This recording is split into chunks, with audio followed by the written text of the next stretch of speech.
Okay. Your nose is like, bring it back. Bring it back. Bring your nose back away from here. So when you first met my nose. Okay. We're rolling already, aren't we? Yeah, we're rolling. Oh, cool. Let's talk about nothing again. Okay. They're all my favorites. They're all your babies. They're all my babies. What did you think of my songwriting when you first met me? I thought it was very interesting, and I liked it a lot. Mm-hmm. But I think I was more impressed with your voice. I think your voice was like, I was like, wow, that's impressive. It was really cool. Go on, tell me more about my voice. Well, it just fits so well. Like, you know, like I'm more from a jazz background. You're more from an R&B background. And it was like, you know, I was playing these jazzier chords, which definitely fits with R&B as well. You know, you're an R&B fan, and you know, you were hitting jazzier notes with a jazzy style. And I was like, that's cool. Bands like that Yeah, when you I were mean, younger. I was a big rock head, and you know, it's really Led Zeppelin was really my biggest influence growing up. I'm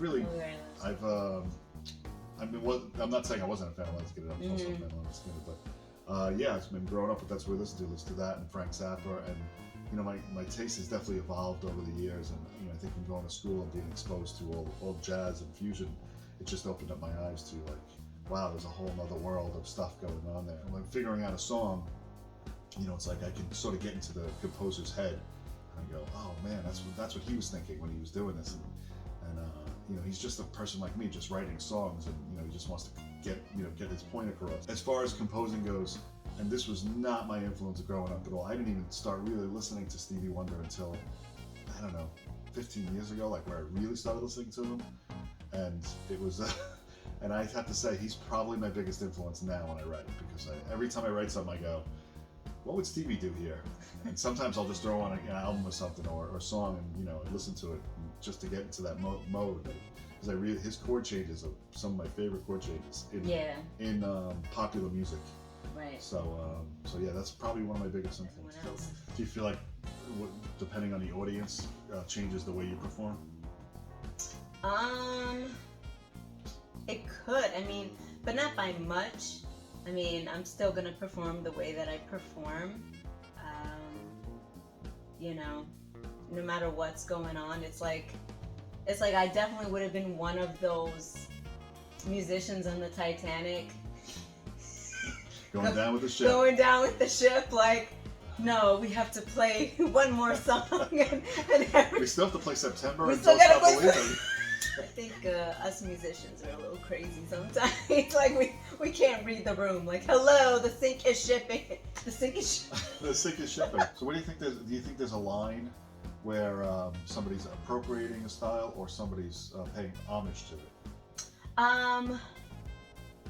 There is a line. If you grew up in it and like, you know, it's your life. Like for example, me as a New Yorican, a Puerto Rican in New York, that's a cultural thing in and of itself as well. Being a New Yorican, I grew up influenced a lot by my West Indian peers, my Black American friends, because that was the thing that there wasn't really that much Puerto Rican representation going on mainstream. That was the closest thing to representation for me, and I liked it. So it was just naturally what I like gravitated towards. So for me, doing something that's R&B, that kind of thing, feels natural to me. Amazing. Pause.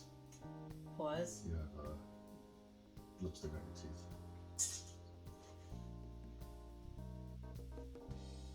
Yeah, it's good. Okay.